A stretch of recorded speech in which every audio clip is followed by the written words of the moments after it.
Kami percaya bahwa beliau adalah seorang Mesias yang kemudian disebut Kristus atau Al-Masih. Kami percaya bahwa beliau dilahirkan secara ajaib tanpa campur tangan seorang pria, seperti banyak orang Kristen juga mempercayainya. Dan itu kami percaya terjadi karena izin Allah. Kami percaya bahwa beliau dapat menghidupkan orang yang mati dengan izin Allah. Dan kami percaya beliau dapat menyembuhkan orang yang sakit, orang kerasukan setan, penyakit buta, tuli dan seterusnya karena izin Allah. Jadi iman Islam dan Kristen pada tataran itu sama. Nah, sekarang di dalam Islam salib itu adalah hukuman bagi orang yang durhaka. Salib itu adalah hukuman bagi orang yang dikutuk. Itu di dalam Islam. Al-Quran surah Al-Ma'idah ayat 33 menerangkan itu. Jadi salib adalah hukuman bagi orang yang dikutuk oleh Tuhan karena beliau melakukan dosa yang sangat besar. Rupa-rupanya di dalam kitabnya orang Yahudi, salib itu juga hukuman bagi pelaku dosa besar yang sepadan dengan hukuman mati, dan hukumannya itu adalah karena dikutuk oleh Tuhan. Al-Quran dan kitabnya Yahudi sama-sama menyatakan salib adalah hukuman bagi orang yang dikutuk oleh pencipta langit dan bumi. Nah, sekarang kita masuk ke dalam pengertian salib. Kalau kita berbicara mengenai salib atau menyalib, menurut definisi kata itu artinya menghukum mati atau mengikat seseorang dengan kayu yang berbentuk salib. Kalau kita lihat di kamus, menghukum mati dengan memaku atau mengikat seseorang dengan kayu salib. Nah, kalau orang itu disalib, dia harus mati. Matinya di mana? Matinya di kayu salib. Kalau dia tidak mati, berarti dia tidak disebut disalib. Itu yang pertama. Jadi kalau tidak ada penyaliban, berarti tidak ada kebangkitan. Karena tidak ada penyaliban artinya tidak ada kematian. Kalau tidak ada kematian berarti tidak ada kebangkitan.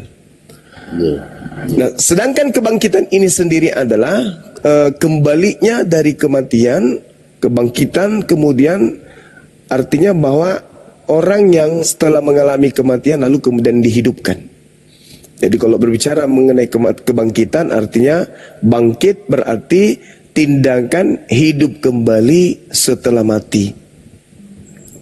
Nah, kalau kita menganalisa sahabat-sahabat sekalian, saudara-saudara, agar kemudian orang itu bisa disebut bangkit, maka dia harus menjadi roh. Bukan tubuh yang hidup, tetapi roh yang hidup. Contoh nih pendekatan data di dalam 1 Korintus 15:44 bahwa tubuh yang dibangkitkan adalah tubuh rohania.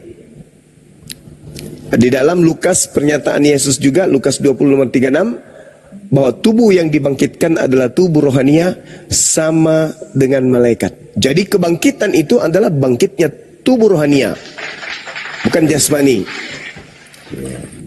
Jadi orang yang dibangkitkan akan apa istilahnya itu ya, akan dijadikan sebagai suatu keadaan spiritualisasi menjadi tubuh rohani atau tubuh yang tidak akan mati lagi. Jadi sekali lagi dia tidak akan mati, tapi cukup sekali saja. Seperti yang diterangkan dalam Lukas yang saya terangkan tadi.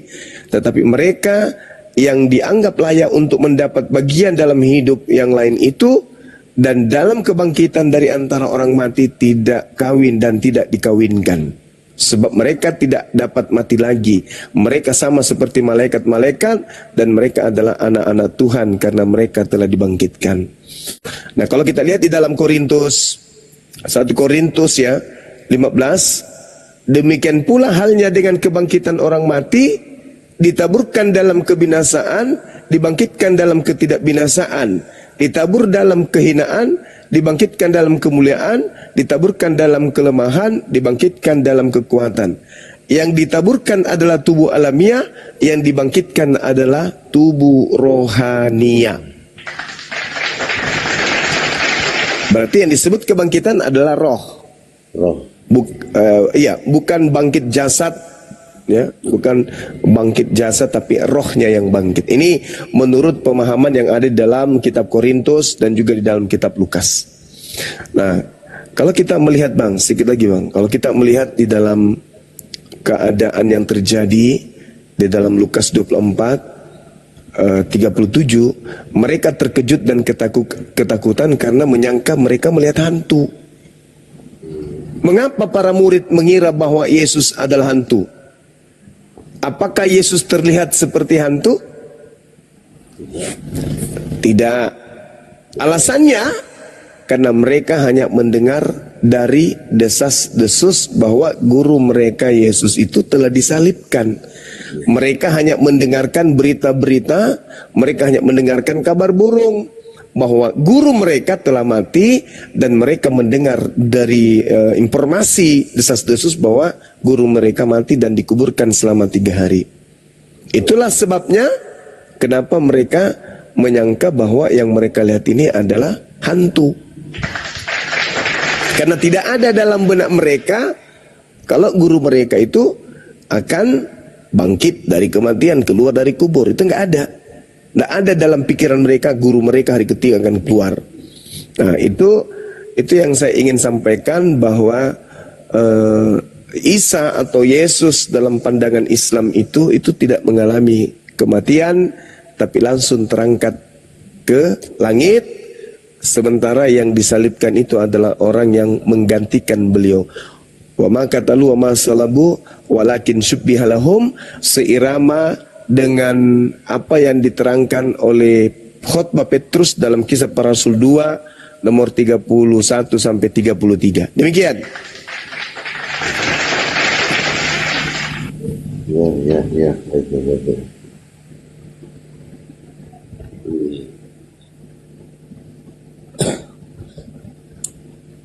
Silakan Bang Daniel atau Bang Rostrom, dibantah dong. Iya. Enggak dibantah. Dibantah. Malam Bang Zuma. Malam Saudara Rostrom. Ya, Bang, ada nggak ya? Berarti begini, kalau menurut Islam, Yesus di pasca kejadian itu dia langsung terangkat atau tidak? Karena sedangkan di Kristen ini itu dia masih berputar-putar selama 40 hari masalahnya. Nah, itu gimana Bang? Ada jawaban mungkin? Tadi dijawab oleh Al-Quran, mereka tidak menyalib, mereka tidak membunuh, mereka tidak menyalib, melainkan yang disalib itu adalah orang yang diserupakan. Ketika ada pencobaan pembunuhan, mereka membuat tipu daya, Allah kemudian mengangkat Nabi Isa alaihissalam. Diangkat, inni mutawaffik wa rafi'uka ilayya wa mutahhiruka minal ladina kafaru. Jadi dalam gambaran Al-Quran, Nabi Isa alaihissalam ketika hendak dicelakai, Allah seketika itu telah mengangkat. Saat itu diangkat. Dia tidak lagi dibiarkan kemudian untuk seperti yang dalam pemahaman Kristen 40 hari 40 malam. Masih tinggal kemudian melampakkan diri. Itu tidak Bang. Malah kalau ini ya, izinkan saya, kalau di dalam pandangan Al-Quran, seperti yang saya terangkan beberapa saat yang lalu, bagaimana Allah kemudian menjadikan iblis ini menjadi pemimpin bagi orang-orang kufur yang hendak kemudian menipu Allah dan membunuh utusan Allah. Di dalam Al-Quran yang saya katakan kemarin, surah Al-A'raf di ayat 30, bahwasanya Allah Subhanahu wa ta'ala menjadikan kemudian iblis menjadi tuan bagi mereka, menjadi pemimpin, menjadi junjungan bagi mereka. Nah, ini terjadi ketika di dalam Kisah Para Rasul 2 nomor 36, maka Tuhan menjadikan Yesus yang kau salibkan itu menjadi tuan, menjadi Tuhan bagimu. Inna ja'alna syayatin awliya'a lilladzina la yu'minun. Jadi Allah karena pengingkaran mereka ingkar kemudian kepada Nabi utusan Allah, maka Karena ucapan mereka, karena tindakan mereka, mereka dihukum. Dan itu seirama dengan ucapan Yesus, Bang. Angkatan jahat ini minta satu tanda, dan tidak akan diberikan satu tanda apapun. Matius 12 nomor 38. Selain tanda Yunus, sebab Yunus 3 hari 3 malam dalam perut ikan, demikian juga anak manusia. Tuh, anak manusia yang disebutkan. Yudas anak manusia, yang menggantikan Nabi Isa sudah tentu anak manusia. Demikian juga anak manusia akan berada dalam perut bumi 3 hari 3 malam. Berarti ada kebangkitan yang kemudian terjadi pada hari ketiga. Ada satu hal yang menarik, Saudara Rostrum. Di dalam Matius 26, data nomor 24. Di situ Yesus dengan lisannya sendiri berkata begini. Anak manusia memang akan pergi sesuai dengan yang tertulis tentang dia. Akan tetapi celakalah orang yang olehnya anak manusia itu diserahkan. Adalah lebih baik bagi orang itu sekiranya ia tidak dilahirkan. Maksudnya, Nabi Isa atau Yesus sebagai anak Maryam, anak manusia, memang akan terangkat sesuai dengan yang tertulis tentang dirinya. Nah, kalau kita lihat pengakuan Yesus, jangan lari ke Al-Quran dulu. Ya. Yesus mengatakan di dalam Lukas 24 nomor 44, aku memang harus, semua apa yang tertulis tentang aku di dalam Taurat, di dalam kitab Nabi-Nabi dan kitab Mazmur harus tergenapi. Jadi yang tertulis tentang dia di Taurat, itu pengakuan Yesusnya, bukan yang tertulis di Roma, Filipi, Efesus, Lukas, Markus, Matius, Yohanes, Galatia, bukan. Tetapi yang dia katakan, aku harus pergi sesuai dengan apa yang tertulis tentang aku di Taurat, di kitab Nabi-Nabi, dan di kitab Mazmur. Nah, kalau kita lihat di dalam kitab para nabi, ya anggaplah kitab para nabi, kitabnya orang-orang Yahudi, kitab perjanjian lama, tidak ada satupun data mengenai kebangkitan pada hari ketiga. Tidak ada data manusia dihapuskan dosanya dengan mengorbankan manusia, apalagi mengorbankan Tuhan. Nggak ada data itu. Bahkan kalau kita lihat dalam Matius 16, nyahlah iblis ketika Petrus mencoba untuk menahan Yesus agar jangan pergi. Jangan pergi Yesus, nanti kamu dibunuh. Apa kata Yesus? Nyahlah iblis, kau adalah satu batu sandungan bagiku. Engkau hanya memikirkan apa yang dipikirkan manusia. Engkau tidak memikirkan apa yang dipikirkan yang maha kuasa. Nah, berarti yang harus terjadi terhadap Yesus, pada saat orang-orang Yahudi yang kufur ini berkongko untuk sepakat membunuh Yesus orang suci ini, maka pencipta langit dan bumi punya rencana lain. Makanya saudara, kalau kita bahas ini, Islam Kristen harus dudukkan perkara ini pada poin yang sesungguhnya. Apa poinnya? Jangan semangat beragama Kristen, jangan semangat beragama Islam yang kita jadikan sebagai pengusung penyaliban. Jangan. Karena kalau semangat keislaman dan semangat kekristenan, maka pola ini akan menjadi rancu. Tetapi tidak akan rancu, sekali lagi, tidak akan rancu kalau kita bersandar terhadap keadaan. Seperti dalam Al-Quran diterangkan, wahai Nabiku Muhammad, aku akan memberitakan kepadamu berita-berita gaib, cerita-cerita gaib, peristiwa-peristiwa gaib. Maksudnya gaib yang tidak ada kamu di situ. Kamu tidak ada jadi saksi di sana, tapi engkau akan tahu karena aku memberitakan cerita ini, dan ini gaib bagimu. Di antaranya adalah tentang Maryam dan juga anaknya. Nah, lalu kemudian ketika diterangkan bahwasanya di mana beliau Nabi Isa alaihissalam diutus, orang-orang melakukan kemungkaran, mereka saling bantah-bantahan, kemudian Allah Subhanahu wa ta'ala menjabarkan kemudian ketika orang-orang ini membuat kemungkaran terhadap Nabi Isa alaihissalam. Orang membuat kemungkaran, mereka membuat tipu muslihat. Nah, artinya saudaraku, bukan Islam yang menjadi saksi. Bukan Kristen yang menjadi saksi, bukan. Bukan Islam, bukan Kristen yang menjadi pelaku. Orang Islam dan orang Kristen tidak ada di TKP. Maka kalau di Al-Quran yang menjadi kemudian sumber adalah informasi dari langit.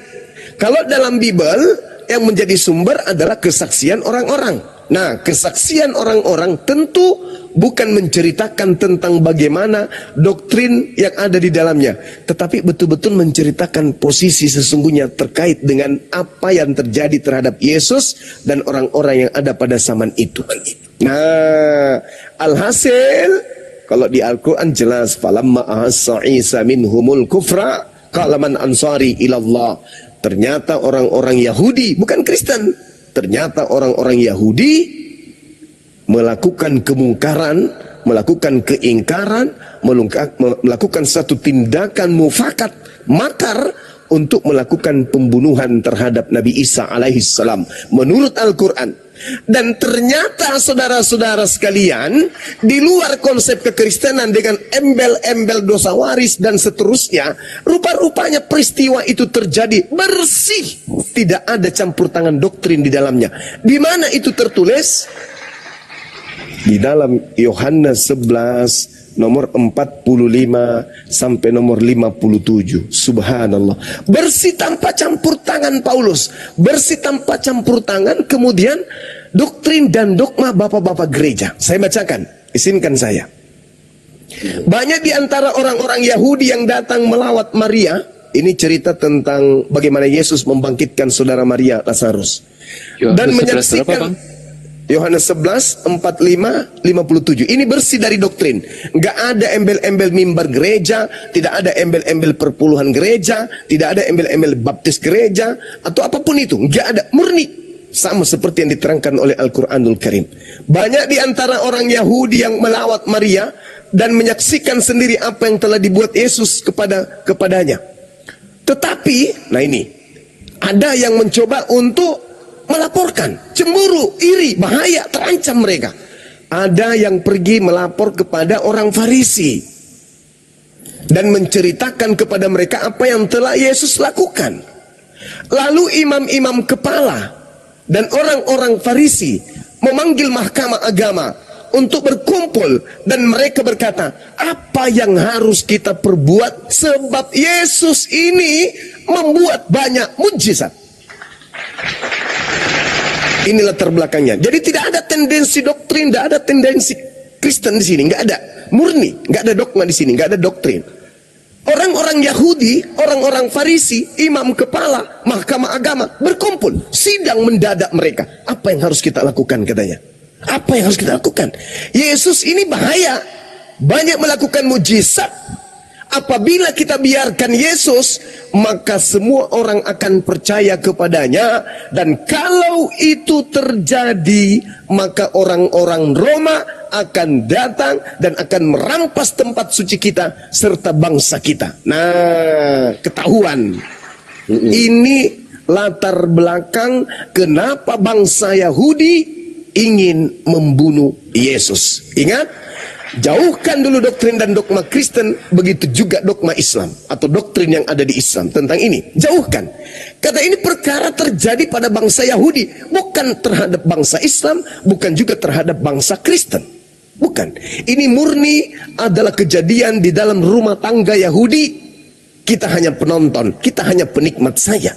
Biarkan terjadi masalah itu dan kita baca dan kita pelajari apa sebenarnya yang terjadi di dalam rumah tangga Yahudi bersama dengan Yesus. Apabila kita biarkan Yesus, maka semua orang akan percaya kepadanya dan orang-orang Roma akan datang dan akan merampas tempat suci kita serta bangsa kita. Kita baca nomor 49 lanjutannya. Tetapi seseorang di antara mereka, yaitu Kayafas. Siapa Kayafas ini? Apakah dia penatua? Apakah dia pendeta? Apakah dia pastor? Apakah dia prajurit Romawi? Ternyata bukan. Beliau adalah imam besar. Kalau dikatakan imam besar berarti dia ahli dalam kitab Yesaya yang sering dikutip oleh Kristen untuk mengambil nubuat-nubuat. Berarti dia ahli kitab Mazmur, dia ahli kitab Daniel, dia ahli kitab Tanakh. Berarti dia paham betul, sebab dia adalah imam besar pada tahun itu. Sebagai imam besar kemudian beliau berkata, mendengarkan rapat orang-orang, imam kepala mahkamah agama, orang Farisi, orang ahli Taurat, berkumpul orang-orang Yahudi. Imam kepala sebagai pemimpin tertinggi pun berkata, kalian khawatir, kalian tahu, kalian tidak tahu apa-apa, dan kamu tidak insaf, bahwa lebih berguna bagi kamu jika satu orang Yesus itu mati untuk bangsa kita daripada seluruh bangsa kita ini binasa. Subhanallah. Imam kepala, bukan pendeta, bukan pastor yang ngarang-ngarang cerita, tapi imam kepala memutuskan perkara. Apa kata beliau? Kalian tidak insaf, kalian tidak tahu apa-apa. Adalah lebih baik satu orang Yesus mati daripada seluruh bangsa kita ini binasa. Ini berbicara mengenai politik ekonomi. Tidak bercerita tentang doktrin dogma yang terkait dengan dosa waris lah, Adam dikutuk lah, mewariskan dosa. Itu tidak ada, bullshit itu semua. Kalau kita mendudukkan perkara pada tuan rumah. Lalu apa yang terjadi?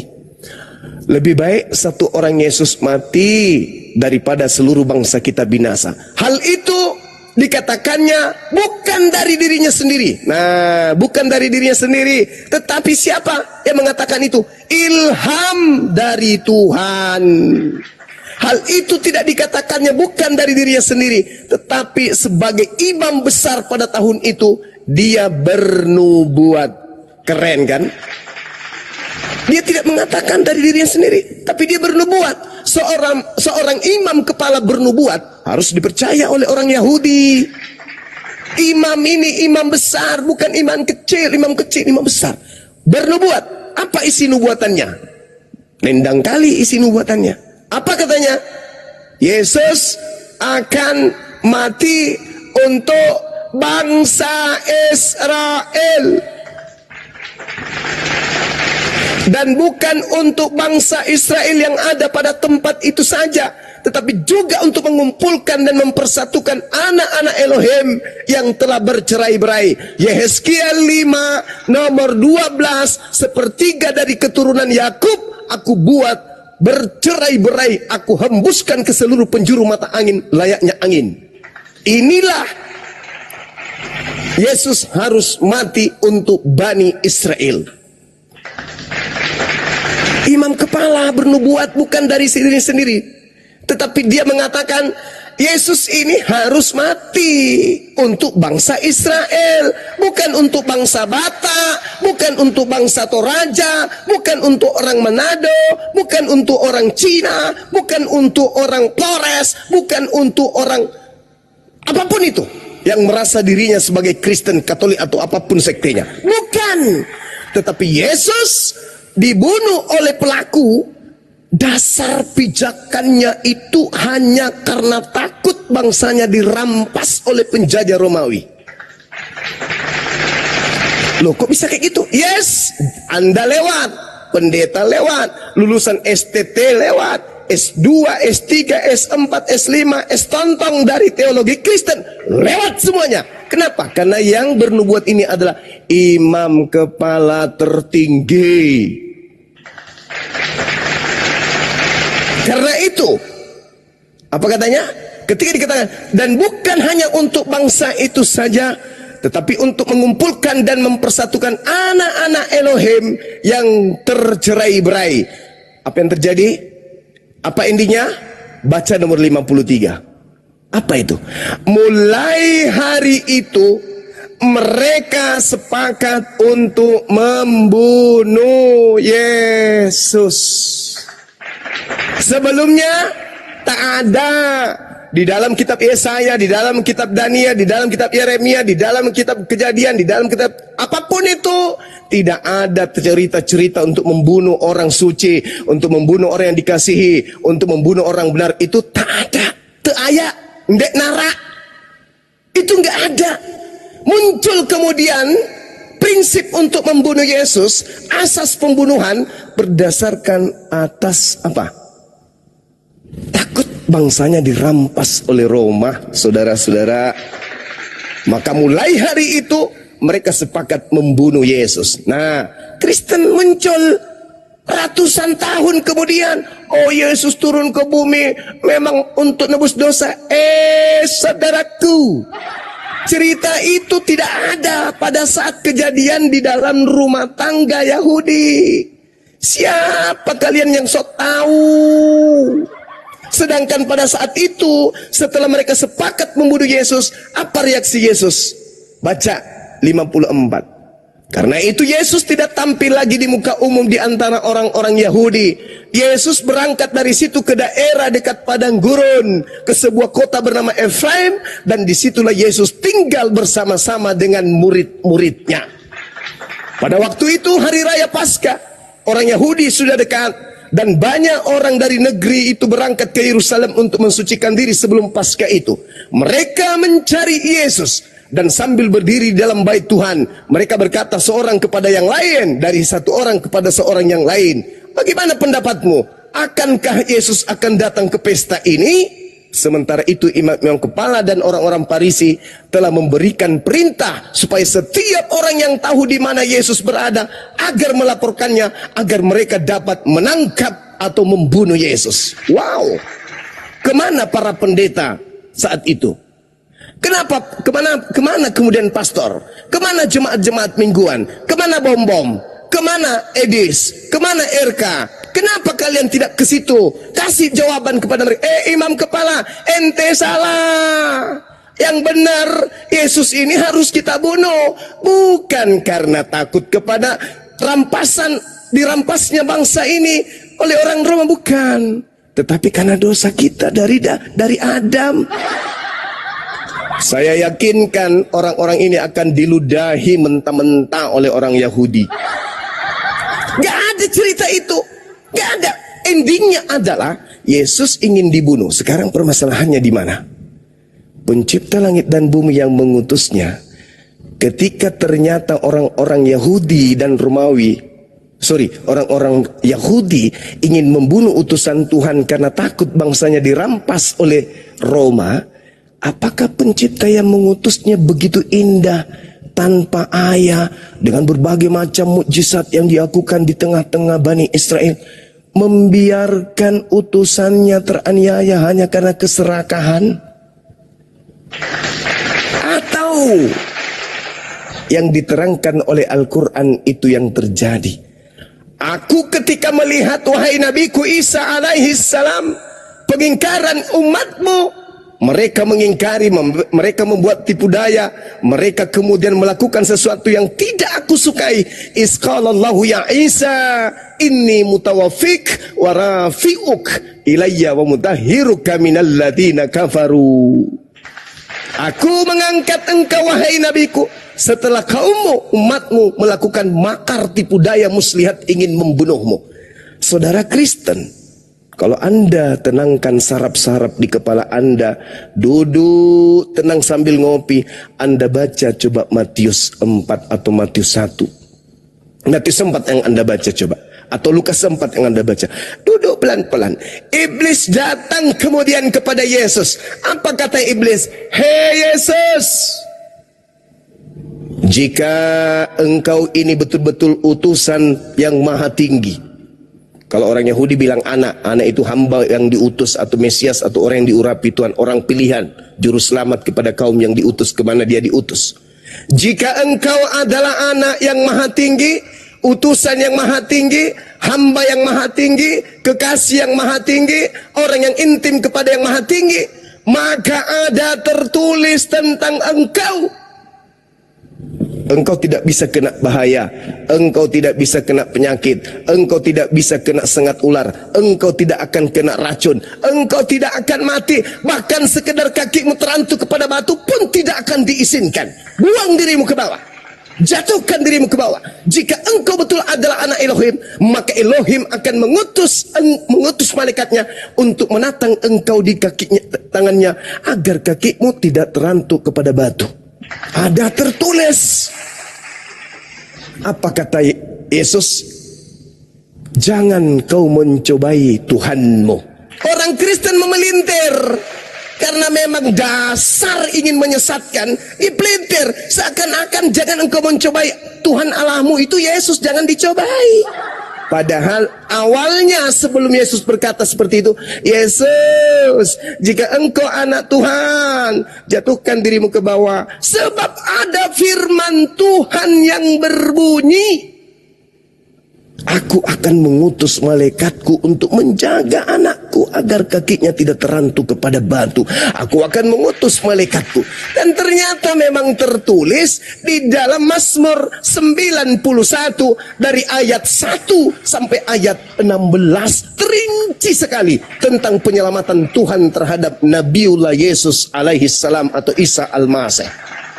Inilah yang dinubuatkan Nabi Daud di dalam khotbah Petrus nomor 2 dari Kisah Para Rasul 2 dari nomor 28 sampai nomor 40. Khotbah Petrus mengatakan apa di sana? Daud mendapatkan penglihatan bahwa dia akan mendapatkan keturunan yang akan dibangkitkan menjadi Mesias. Jasadnya tidak ditinggalkan di kubur, jasadnya tidak mengalami kematian, dan dia akan diangkat oleh tangan kanan Elohim alias malaikat. Jadi yang terlanjur kamu salibkan itu derita lu. Allah pencipta langit dan bumi murka kepada kalian, maka yang kau salibkan itu sebagai hukumanmu, dia akan menjadi Tuhan dan Kristus untukmu. Makan itu. Inilah yang terjadi terhadap Kristen hari ini. Kutukan.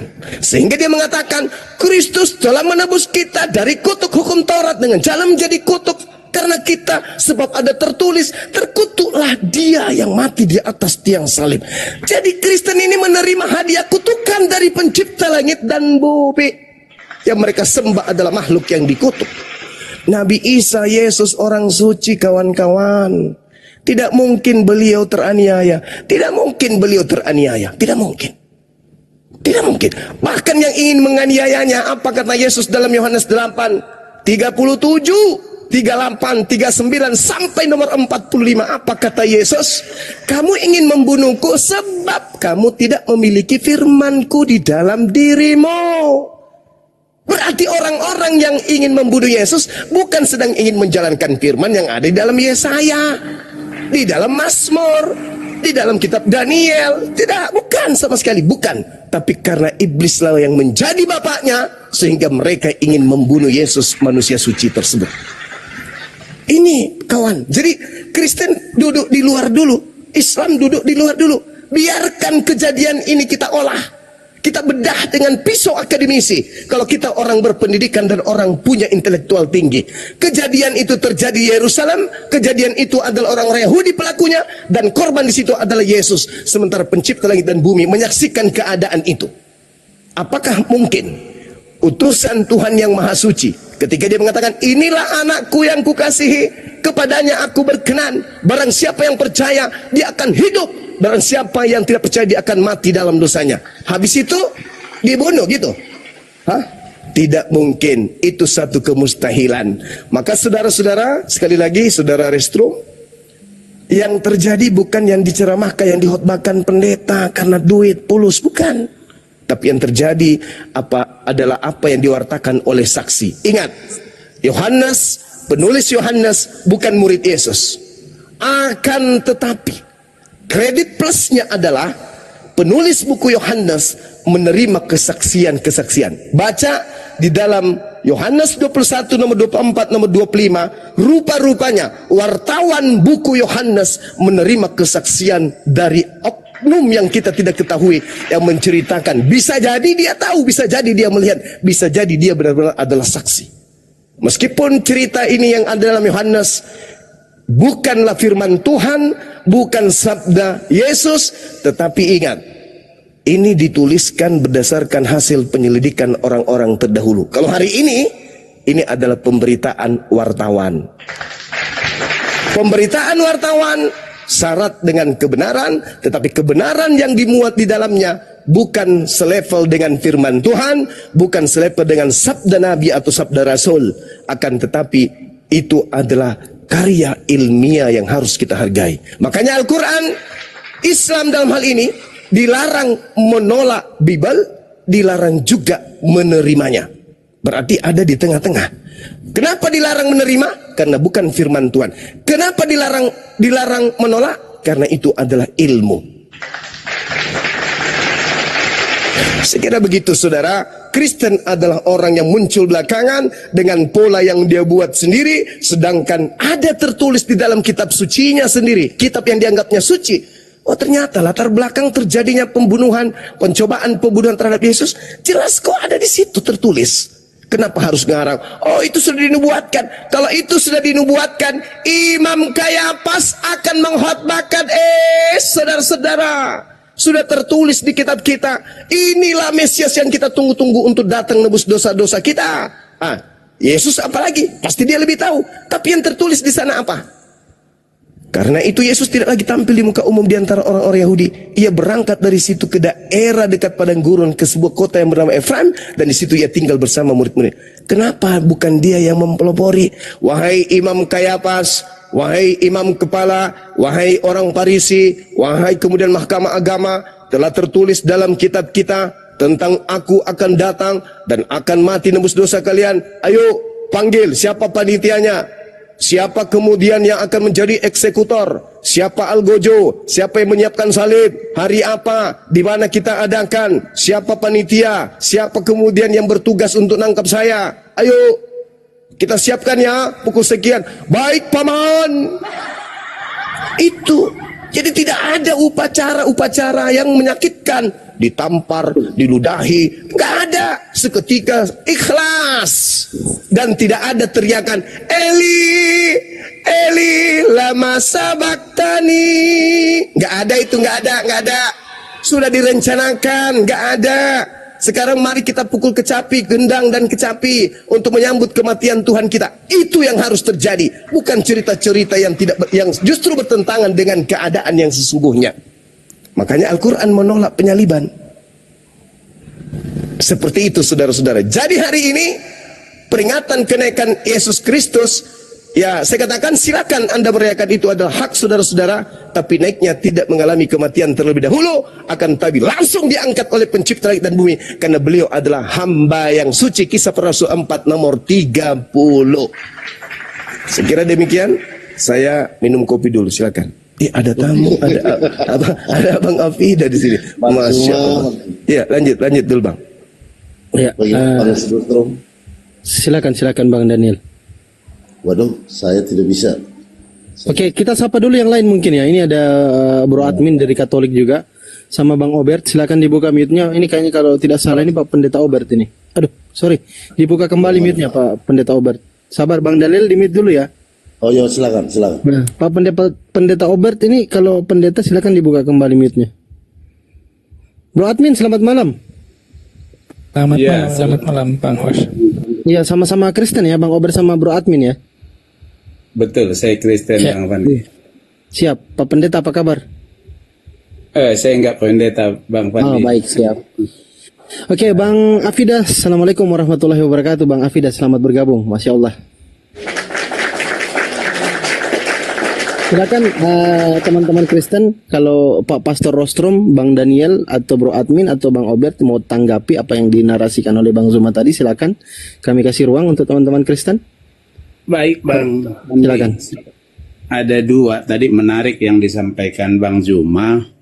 Kita berdiri di luar tanpa embel-embel Kristen atau Islam. Jadi itu baik ya, melihat yang tertulis. Jadi ada dua tadi yang disampaikan Bang Zuma tentang argumentasi bahwa Yesus itu tidak mati gitu. Pertama, dari Matius 16 ketika Petrus berkata, dikatakan nyala iblis gitu. Karena Yesus mengajak mari ke Yerusalem. Nah itu sebagai argumentasi salah satunya bahwa Yesus tidak mati. Tetapi sebenarnya kalau dibaca di nomor 21 dikatakan begini. Sejak waktu itu Yesus mulai menyatakan kepada murid-muridnya bahwa ia harus pergi ke Yerusalem dan menanggung banyak penderitaan dari pihak tua-tua, imam-imam kepala dan ahli-ahli Taurat, lalu dibunuh dan dibangkitkan pada hari ketiga. Artinya, argumentasi yang disampaikan itu justru terbalik. Justru di sana argumentasinya harusnya Yesus mati. Itu yang pertama.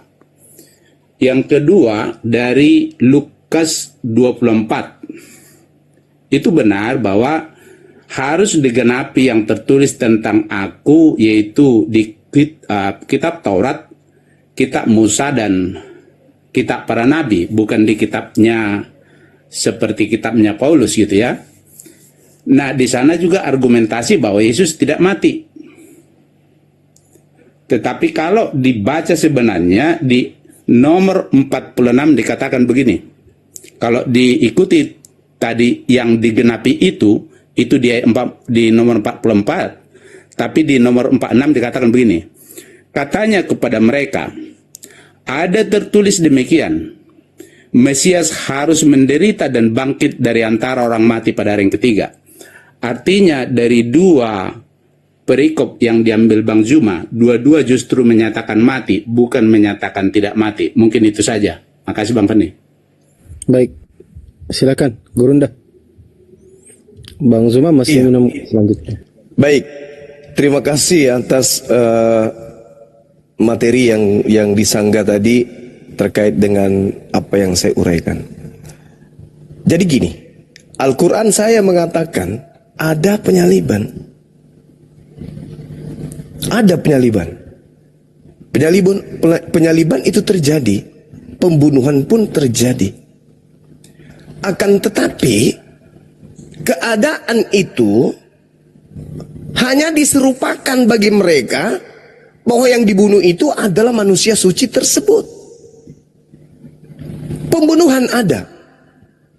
Wa ma qatalu wa ma salabu walakin syubbiha lahum. Pembunuhan itu ada. Makanya tadi di awal saya katakan, Yesus mengatakan, celakalah orang yang menyerahkan aku. Celaka dia. Lalu kemudian saudara membawa Matius 16 tadi. Tetapi Petrus menarik Yesus ke samping dan menegur dia, katanya, Tuhan, kiranya Allah menjauhkan hal itu. Hal itu sekali-kali takkan menimpa engkau. Maka Yesus kemudian berpaling dan berkata, nyala iblis. Saudara, camkan baik-baik ucapan Yesus. Engkau suatu batu sandungan bagiku, sebab engkau bukan memikirkan apa yang dipikirkan oleh Allah. Berarti kita harus mendudukkan perkara ucapan Yesus ini, bahwa Yesus berserah diri kepada apa yang menjadi ketetapan Allah, bukan ketetapan manusia. Ketetapan manusia, oh Yesus dibawa ke sana, disalib mati. Tapi ketetapan Tuhan tidak. Ketetapan Tuhan tidak. Bahkan Nabi Abraham ketika ingin menyembelih anak tunggalnya, ketetapan Tuhannya apa? Seketika itu juga berubah, anaknya diselamatkan menjadi hewan. Apalagi kalau cuma masalah kayak begini. Tidak ada yang sulit bagi Allah. Ketika Yesus kemudian ingin ditangkap, kemudian Allah merubah keadaan, maka itulah yang terjadi. Makanya Yesus mengatakan, kamu hanya memikirkan apa yang dipikirkan manusia. Kalau kodrat manusia berpikir, orang ditebas lehernya mati. Tapi kalau Tuhan mengatakan tidak, maka tidak. Maka Yesus menyandarkan dirinya kepada Tuhan. Sebab engkau bukan memikirkan apa yang dipikirkan oleh Allah, kamu hanya memikirkan apa yang dipikirkan oleh manusia. Yesus tadi di awal, ketika saudara saya membenarkan Lukas 24:44, harus tergenapi semua perkataan yang tertulis tentang aku di kitab para nabi dan kitab Mazmur. Kitab para nabi, Amsal 21:18. Orang fasik menggantikan orang jahat. Pengkhianat sebagai ganti orang yang jujur. Saya bacakan dalil supaya kita paham bahwasanya apa yang diterangkan kemudian di dalam ucapan Yesus, bahwa harus tergenapi semua apa yang tertulis tentang dia di dalam kitab para nabi. Kita tengok di Amsal 11 coba. Saya ambil dari data nomor 6-nya. Orang yang jujur dilepaskan oleh kebenarannya, Tetapi pengkhianat tertangkap oleh hawa nafsunya. Pengharapan orang pengkhianat gagal pada kematiannya. Dan harapan orang yang jahat menjadi sia-sia. Nomor 8. Orang benar diselamatkan dari kesukaran. Lalu orang pengkhianat atau fasik menggantikannya. Ini Adinda, nomor 8 ada kata fasik di sana. Coba buka Amsal 17 nomor 23. Mohon izin. Fasik adalah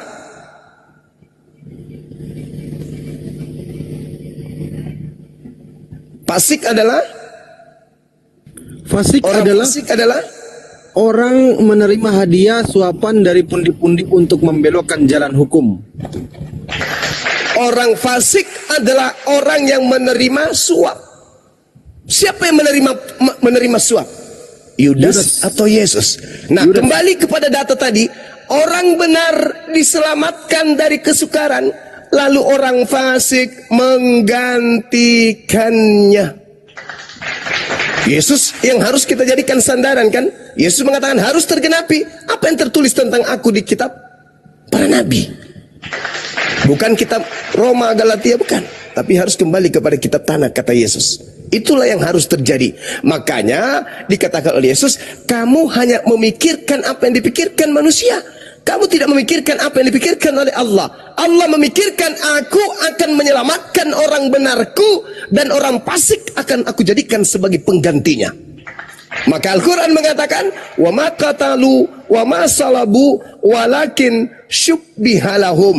Makanya di dalam Kisah Para Rasul 25 nomor 19, ketika Al-Quran mengatakan mereka berselisih paham, di situ dikatakan apa? Mereka berselisih paham tentang seseorang yang bernama Yesus. Ada yang mengatakan dia telah mati, sedangkan Paulus mengatakan dia masih hidup. Berselisih paham.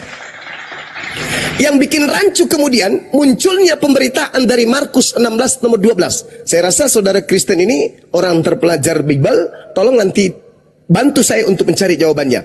Markus 16 nomor 12. Lalu Yesus menampakkan diri kepada 2 orang dari mereka dalam rupa yang lain. Sesudah itu Yesus menampakkan diri dalam rupa yang lain. Pertanyaan saya, Markus tidak pernah bertemu dengan Yesus. Dari mana Markus tahu kalau yang nampak 40 hari ini adalah Yesus dalam rupa yang lain? Kalau misalnya kalau Anda lihat di dalam Markus 5 nomor 5, ada orang yang kerasukan setan. Dan juga di dalam Kisah Para Rasul 16 nomor 16 sampai nomor 18 ada juga orang kerasukan setan, di mana orang itu berbicara bukan atas dirinya tapi berbicara atas setan yang ada di dalam dirinya. Bagaimana kalau misalnya Yesus yang nampak dalam rupa lain itu ternyata adalah setan yang masuk ke dalam diri Yudas yang bangkit pada hari ketiga? Karena Markus mengatakan ini Yesus. Kalau orang yang keluar dari kubur ini wujudnya rupa lain dan mulutnya mengatakan aku Yesus, bisa nggak iblis melakukan itu? Bisa. Makanya Yesus mengatakan waspadalah kepada penyesat yang datang kepadamu dengan memakai namaku dan berkata akulah Kristus. Dia akan menyesatkan banyak orang. Nah, satu hal sebelum diambil alih oleh teman-teman, saya ingin menitip sebuah data di dalam Bible. Yohanes 14 nomor 30. Apa kata Yesus? Tidak banyak lagi aku berkata-kata dengan kamu. Ini sejenak sebelum terangkat ke langit. Berarti bukan lagi dia yang datang kepada Paulus. Bukan lagi yang datang kepada Ananias. Bukan lagi di Pulau Patmos. Karena dia mengatakan tidak banyak lagi waktu aku berkata-kata dengan kamu. Sebab penguasa dunia ini datang dan dia si iblis sedikit pun tidak berkuasa atas diriku. Berarti upaya si iblis berkhianat itu sia-sia. Upaya imam kepala mahkamah agama orang Farisi melakukan kesaksian-kesaksian palsu itu sia-sia. Karena Yesus sendiri mengatakan iblis sedikit pun tidak berkuasa atas diriku. Terakhir titipan saya yang terakhir. Yohanes 12 nomor 31. Boleh nanti dibaca satu perikop, kalau keberatan satu ayat saya yang ambil. Lihat dalam Yohanes 12:31 apa kata Yesus? Sekarang berlangsung penghakiman atas dunia ini. Sekarang juga penguasa dunia ini yaitu iblis akan dilemparkan keluar. Akan dilemparkan keluar. Pertanyaan saya, iblis ini dilemparkan keluar dari mana? Kalau keluar dari surga sudah terjadi pada zaman Adam. Satu-satunya tempat keluar, lihat di dalam 2 Petrus 1 atau 2 nomor 4, malaikat-malaikat yang adalah pemberontak dilemparkan masuk ke dalam kubur. Dan lihat di dalam Yesaya 14 nomor 15, sebelumnya nomor 12, baca 13, 14, 15, ketika iblis ingin naik ke langit menyamai Tuhan, dia bermimpi untuk naik ke awan untuk menyamai Tuhan. Kemudian, tapi apa kata Tuhan? Sebaliknya, ke dalam kubur aku lemparkan engkau. Nah, ini maksudnya dilemparkan dari mana ini si iblis? Ketika kemudian Yesus mengatakan, angkatan jahat ini minta satu tanda dan tidak diberikan satu tanda apapun selain anak manusia akan keluar dari kubur pada hari ketiga. Matius 12 nomor 38 sampai nomor 40. Ini, jadi dilemparkan keluar pada hari ketiga itu siapa? Kata Yesus, iblis. Waspadalah kepada penyesat yang datang kepadamu dengan memakai namaku. Makanya, saudara-saudara Kristen, kita harus mengakui, Paulus sendiri begini, mohon maaf nih, terakhir lagi. Paulus sendiri mengakui bahwasanya ada Yesus lain yang berbeda dengan Yesus yang Paulus ajarkan. Itu diterangkan di dalam 2 Korintus 11 nomor 4. Subhanallah. Yesus sendiri mengatakan ada Injil lain, ada kemudian Yesus lain yang datang selain daripada Yesus yang diberitakan oleh Paulus. Mana Yesus yang lain itu? Yesus sendiri juga mengatakan waspadalah kepada Yesus lain. Jadi Paulus mengatakan ada Yesus lain, Yesus juga mengatakan ada Yesus lain. Berarti ada dua Yesus. Sekarang tolak ukurnya 30 menit, 30 detik terakhir. Pada hari terakhir nanti banyak orang akan berseru kepadaku, Tuhan, Tuhan Yesus, bukankah kami bernubuat pakai namamu Tuhan Yesus? Bukankah kami bermujizat pakai namamu Tuhan Yesus? Bukankah kami mengusir setan pakai namamu Tuhan Yesus? Pada hari itulah aku akan berterus terang kepada mereka, enyahlah daripadaku, aku Yesus tidak mengenal kalian. Berarti pendeta yang mengusir setan, bermujizat di gereja-gereja itu dan berhasil, itu memanggil Yesus yang mana? Ternyata Yesus yang asli tidak mengenal mereka. Enyahlah daripadaku, kalian semua adalah pembuat kejahatan, aku tidak mengenal kalian. Berarti memang ada di dalam Kristen ada dua Kristus, ada dua Yesus. Di dalam Al-Quran ada penyaliban, bukan Nabi Isa yang disalibkan, tapi oknum yang lain. Saya kira begitu, saudara-saudara. Kalau masih ada yang ingin dipertanyakan, silakan nanti saya tanggapi. Diambil alih dulu, Dinda host. Siapkan dah. Bang Bro Admin mau ditanggapi? Nyambung. Nyambung kan? Nih, mau nyambung. Checklist centang, silakan. Iya, kebetulan lagi bahas Yesus sama Nabi Isa, jadi ikut nyambung ya, Bang ya. Nah, tadi Bang Zuma, kalau memang mau bicara tentang nubuatan, langsung saja ayat yang dikutip oleh Yesus, jangan yang Amsal. Amsal itu nggak dikutip. Kalau yang dikutip oleh Yesus langsung itu ada yang berbunyi Eli Eli lama sabachthani, merujuk kepada Mazmur. Dan di dalam Mazmur juga itu sudah digenapi karena cerita-cerita berikutnya di Mazmur 22:7-8 misalnya dikatakan di situ, semua orang yang melihat aku mengolok-olok aku, mereka mencibir, menggelengkan kepala. Ia menyerah kepada Tuhan, biarlah Tuhan yang membebaskannya. Itu digenapi di dalam Matius, di dalam Matius 27:39-43 ya. Orang-orang yang lewat mengejek Yesus pada waktu disalib. Dan imam-imam kepala berkata, ia menyerahkan diri kepada Allah, biarlah Allah yang menyelamatkan dia. Jadi kalau memang mau bicara nubuatan, langsung ke teks yang dikutip oleh Yesus. Dan itu sudah terbukti, bukan orang lain yang menggantikan Yesus, nggak ada cerita itu. Itu cerita di luar kekristenan atau di luar Alkitab. Kalau kita bicara prinsip ya itu pemalsuan. Karena tidak sama dengan apa yang tertulis dalam Alkitab. Dalam prinsip orang Kristen berarti cerita itu cerita bohong. Begitu Bang Sumadan. Kalau memang mau bicara nubuatan ya diteruskan aja di Mazmur itu. Ada juga di Mazmur berikutnya misalnya 2:16. Mereka menusuk tangan dan kakiku. Itu juga digenapi dalam peristiwa salib. Karena waktu disalib, Yesus dipaku di tangannya dan di kakinya. Secara harafiah sekali itu menggenapi Mazmur 22 yang nomor 16. Mereka menusuk tangan dan kaki. Jadi tentang penggenapan orang Kristen, kita nggak ada keraguan-keraguan, nggak ada kebingungan. Apalagi kebingungan tentang tokohnya yang disalib Yesus atau bukan, kita nggak dalam posisi itu. Kalau ada orang lain misalnya kebingungan yang disalib itu Yudas atau bukan, atau murid yang setia, atau orang lain, atau cerita yang diserupakan, itu bukan urusan orang Kristen. Itu cerita yang berbeda, atau mungkin ya namanya penyesatan berita lah begitu.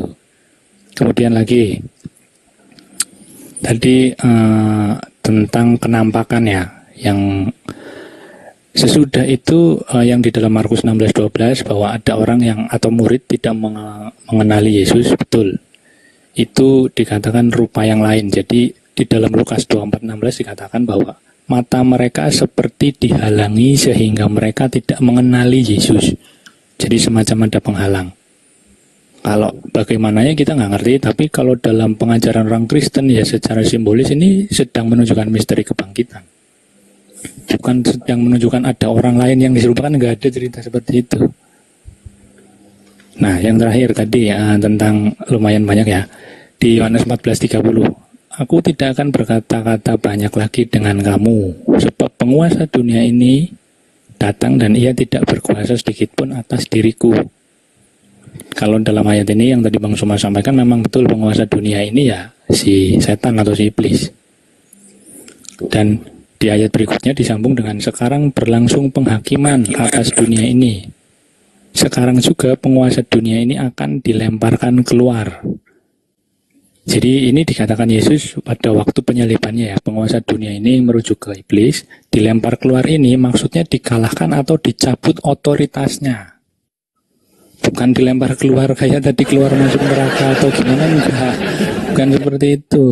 Karena penyaliban Yesus ini akan mengalahkan kuasa dosa atau kuasa iblis, sekaligus menghakimi dunia yang menolak terang atau menolak Yesus. Jadi kemana iblis dilemparkan? Ke neraka bukan. Kita belum sampai bicara tentang itu. Jadi iblis dilempar keluar ini maksudnya sebagai otoritasnya atau penguasanya yang dilemparkan. Begitu Bang Suma. Itu tanggapan saya, terima kasih. Oke, baik. Yang pertama, secara data saudara mengambil Mazmur 22. Eli Eli lama sabaktani. Di situ dijelaskan, Bung. Aku berseru-seru pada waktu siang. Oke, terima. Waktu siang berseru, oke. Namun engkau tidak menjawab. Dan pada waktu malam tetapi tidak juga aku tenang. Yesus mana ada berseru pada waktu malam? Ini kesalahan cerita dari keadaan yang ada yang dikarang berikutnya untuk disama-samakan supaya sama ceritanya dengan Yesus, tapi salah setting. Harusnya penyaliban itu jangan diturunkan sebelum Sabat. Biarkan dulu Yesus sampai jam 8 malam atau jam 9 teriak-teriak juga di atas. Baru cocok dengan nubuatan. Karena diterangkan dalam kitabnya Yahudi, malam pun orang yang disalib itu masih teriak. Kemudian saudara, kalau Anda menjadikan itu sebagai hal pembenaran terhadap doktrin gereja, tadi saya katakan jangan masuk dulu karena itu adalah cerita yang terjadi di tengah-tengah orang-orang Yahudi. Kalau yang Anda ceritakan itu betul, berarti Imam Kayafas jauh lebih tahu daripada ente yang muncul 2000 tahun baru ini. Ingat perkataan Yesus, dan Bapa yang telah mengutus aku, dia menyertai aku, dia tidak membiarkan aku sendiri, sebab aku senantiasa berbuat apa yang berkenan kepadanya. Jadi kalau dikatakan Yesus jadi malu, membiarkan aku, dia tidak membiarkan aku sendiri, ternyata ujung-ujungnya dia ditinggalkan. Kan pembohong berarti. Artinya dia tidak dikasihi berarti. Nah, itu yang kedua. Yang ketiga, kalau ini adalah Yesus, kemudian Anda mengatakan dia datang kemudian sebagai orang yang benar, lalu dicurahkan darahnya, akan bertentangan dengan kitab yang lain. Amsal 6 nomor 16. 6 perkara yang dibenci oleh Tuhan, bahkan 7 kekejian di dalam hatinya, yaitu menumpahkan darah orang yang tidak bersalah. Berarti penyaliban ini adalah kekejian bagi Tuhan. Yang keempat, ketika Yesus ingin kemudian dibunuh dalam Yohanes 8, apa kata Yesus? Aku tahu bahwa kamu adalah keturunan Abraham, tetapi kamu berusaha untuk membunuhku karena kamu tidak memperoleh firman-Ku di dalam dirimu. Kalau Mazmur itu nubuat untuk pembunuhan terhadap Yesus, berarti mereka yang ingin membunuh Yesus itu ada Mazmur 22 di dalam dirinya. Ada Mazmur, ada firman Tuhan. Oh, saya ingin membunuhmu karena Tuhan sudah menubuatkan itu. Berarti ada firman. Tapi apa kata Yesus? Kamu ingin membunuhku karena firmanku tidak beroleh tempat di dalam kamu. Apa yang kulihat pada Bapa itu yang kukatakan, dan yang demikian juga kamu perbuat tentang apa yang kamu dengar dari bapakmu. Nah, lalu mereka berkata, kami ini adalah, bapak kami adalah Abraham. Kata Yesus, jikalau sekiranya kamu anak-anak Abraham, tentulah kamu mengerjakan pekerjaan dikerjakan oleh Abraham. Tetapi yang kamu kerjakan justru ingin membunuh aku. Aku seorang yang mengatakan kebenaran kepadamu, yaitu kebenaran yang kudengar dari Tuhan. Pekerjaan yang demikian tidak dikerjakan oleh Tuhan. Kamu mengerjakan pekerjaan bapakmu sendiri. Jawab mereka, kami tidak dilahirkan dari zina. Bapa kami satu, yaitu Elohim. Kata Yesus, jikalau Elohim adalah bapakmu, kamu akan mengasihi aku, bukan malah mau membunuhku. Sebab aku keluar dan datang dari Elohim, dan aku datang bukan atas kehendakku sendiri, melainkan Dia yang mengutus aku. Apakah sebabnya kamu tidak mengerti bahasaku? Sebab kamu tidak dapat menangkap firmanku. Iblislah yang menjadi bapakmu, dan kamu ingin melakukan keinginan-keinginan bapakmu. Masakan yang di Mazmur itu iblis? Kalau itu untuk Yesus dan itu dari Tuhan, berarti itu bukan dari iblis. Berarti membunuh Yesus itu bukan keinginan iblis. Kalau itu nubuat untuk Yesus. Kalau kematian Yesus itu dari Tuhan, maka yang ingin membunuh Yesus bukan anak-anak iblis. Harusnya kalau yang ada di Mazmur ini untuk Yesus dan kematian Yesus itu adalah diizinkan oleh Tuhan, maka harusnya dia katakan gini, Elohimlah yang menjadi bapakmu dan kamu ingin melakukan keinginan-keinginan bapakmu, yaitu Dia yang membunuh manusia sejak semula dan seterusnya. Tapi faktanya justru tidak begitu. Artinya bahwa ini hanya persengkongkolan yang disepakati oleh konsili-konsili Romawi untuk kemudian menjadikan Yesus ini sebagai tumbal agar dosa-dosa mereka kemudian bisa dibebaskan. Tapi bukan itu, bukan karena dosa, agar mereka bebas sebebas-bebasnya melakukan apapun yang mereka inginkan mengatasnamakan Tuhan. Sekira begitu, Bung. Jadi kalau misalnya Anda mengambil Mazmur 22, berarti Yesus wajib hukumnya juga teriak pada malam hari. Demikian. Silakan.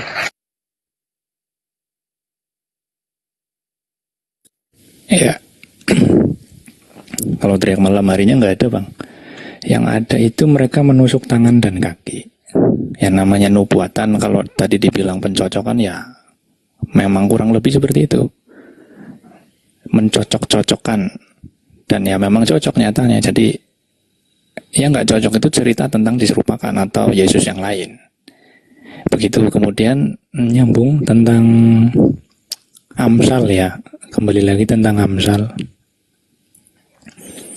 Jadi memang betul di Amsal itu kan ada pengajaran bahwa Amsal ini kan termasuk kitab hikmat ya. Menumpahkan darah orang benar itu adalah kekejian. Dan itu ada di Amsal 16, ayat Amsal 6:16. Orang yang menumpahkan darah orang yang tidak bersalah akan binasa karena mereka jahat. Jadi memang betul-betul seperti itu. Jadi dari sudut pandang moral atau dari sudut pandang Amsal, pembenanan terhadap Yesus ini adalah kejahatan besar. Bahkan waktu itu Pilatus kan juga sama mengakui, aku tidak mendapati kesalahan apapun pada orang ini. Jadi betul. Tapi ada juga dari sudut pandang yang lain, Bang Suma. Alkitab mengatakan dalam rencana Allah atau rencana Tuhan, dari sudut pandang Tuhan ya, Yesus itu tidak dibunuh karena lemah. Karena dikatakan tidak seorang pun mengambil nyawaku daripadaku, melainkan aku memberikannya menurut kehendakku sendiri. Ini klaimnya Yesus.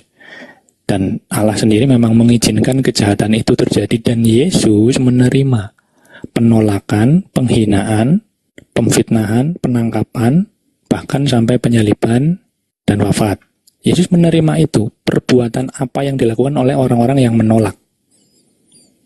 Nah, sebagai para murid juga menerima kejahatan yang diberikan oleh orang-orang itu kepada Yesus. Karena nggak bisa melawan, nggak punya power juga. Sama seperti orang-orang Kristen zaman sekarang. Ya, kita menerima kejahatan, penolakan, bahkan penyaliban yang orang-orang jahat itu lakukan kepada Yesus. Perlakuan itu diterima oleh orang-orang Kristen sampai sekarang. Begitu ya, dia kan. Kang Dito noise sekali tuh Kang Dito. Lihat aja dulu Kang Dito. Noise. Coba cek. Iya, sorry. Izin Bro Admin tadi menyimak data yang dibawakan Bang Suma, Yohanes 8 dari nomor 37 sampai 44. Menyimak enggak tadi? Susah. Susah kalau saya lihat Bro Admin mengalami sedikit gagal fokus. Yang di poin tadi ya, endingnya atau point of view-nya itu yang menginginkan membunuh Yesus itu keturunan Abraham, bukan dari Bapa, bukan dari Elohim. Yohanes 8 nomor 37 sampai 44. Gitu Bro Admin. Kalau kemana? Berarti Kang Dito, kan tadi sudah saya bilang. Nih, berarti ada mereka ini, Bang Admin, berarti yang jahat, yang berarti ingin mereka gimana? Berarti mereka ini Kang Dito pengen kali jadi anak-anak iblis, karena iblis kan pengen kali membunuh Yesus kan?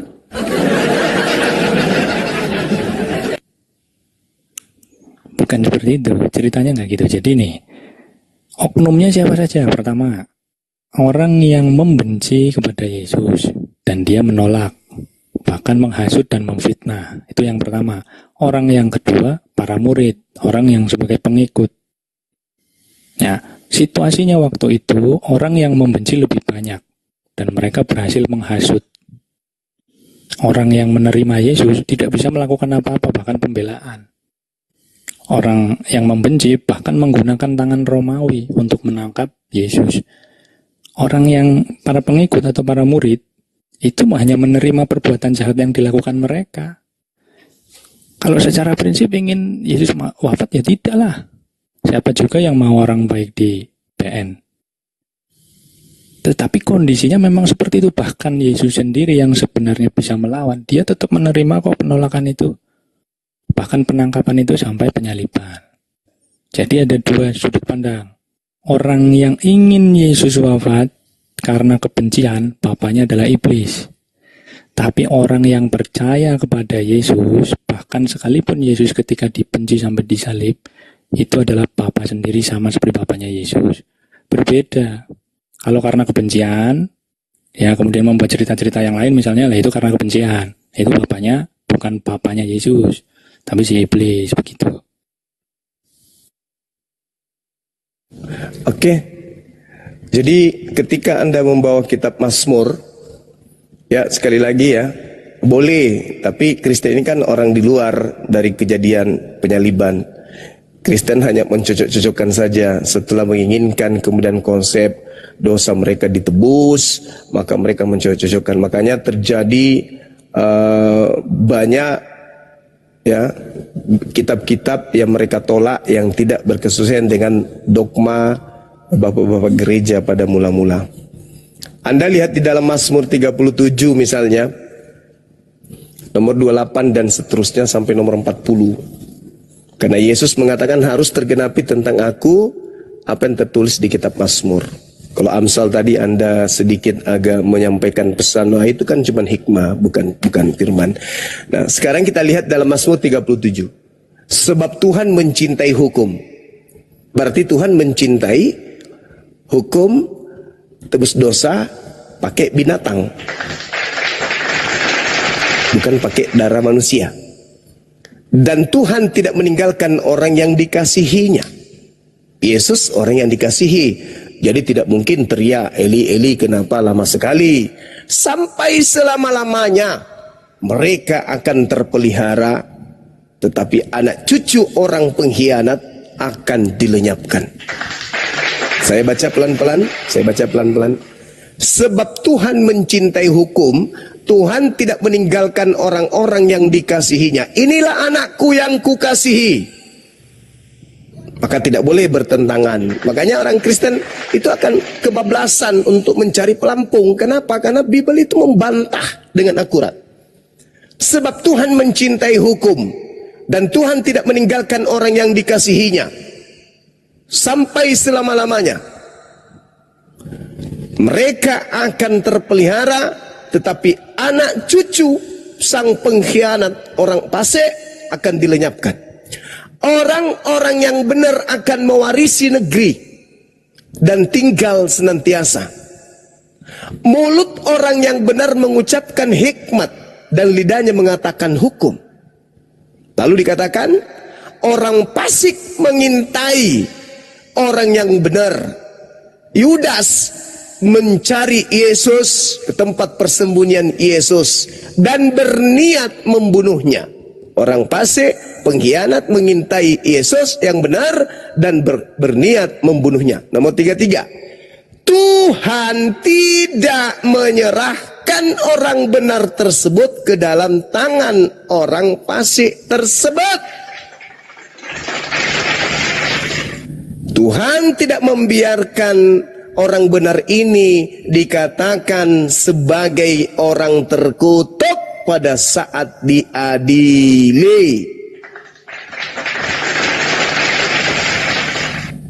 Lalu kata Tuhan, pendurhaka akan dibinasakan.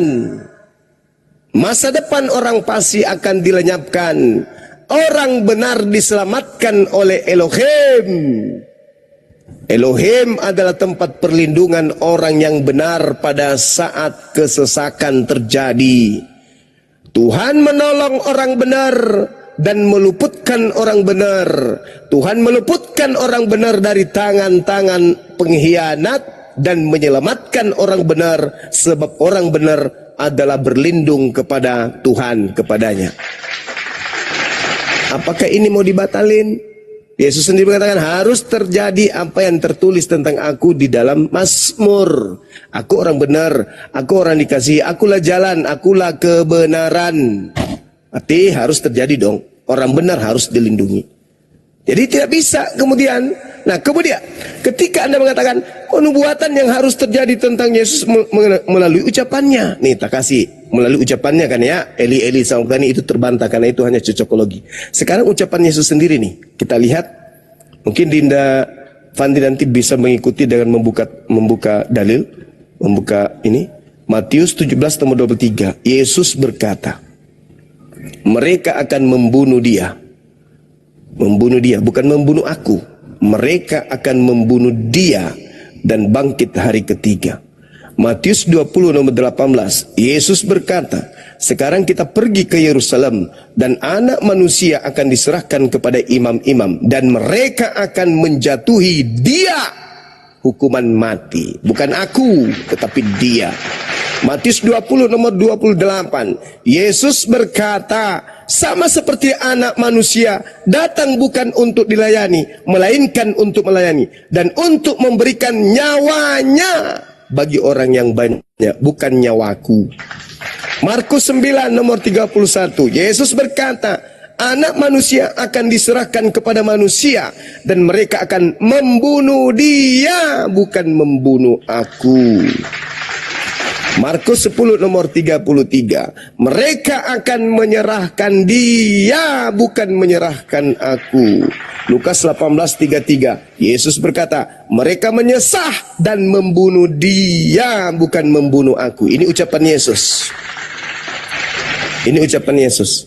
Jangan terbang ke Mazmur, kejauhan, malu sama Yahudi. Baca Bible aja. Yesus mengatakan mereka akan membunuh dia, mereka akan menyalib dia dan seterusnya. Dia bukan aku.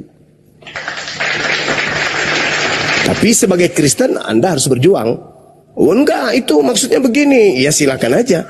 Tapi kami umat Islam dan orang-orang Yahudi akan menertawakan, karena hanya iblis dan Kristen yang menginginkan membunuh manusia demi untuk kemaksiatan yang mereka lakukan. Demikian.